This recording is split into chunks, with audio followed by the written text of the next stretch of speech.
In John 6:40, Jesus says, "For it is the will of my Father that everyone who looks at the Son and believes will have eternal life, and I will raise them up at the last day." The words of Jesus. He doesn't tell us we have to give money to a church building. He doesn't tell us we have to go to a building for salvation on a Sunday. We aren't required to do that. He doesn't say we have to do any good works. He doesn't say we have to speak in tongues. He doesn't say we have to get water baptized. He doesn't say we have to dress a certain way. He said, he who believes, everyone who believes, everyone who looks at the Son and believes will have eternal life.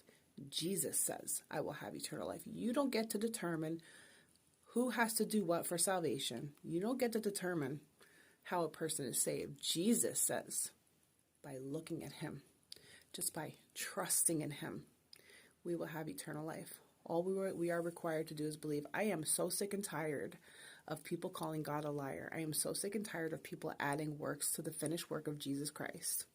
We are saved by grace through faith. What don't you understand about that?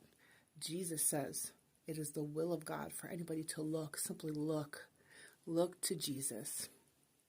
Believe in him, and you will have eternal life.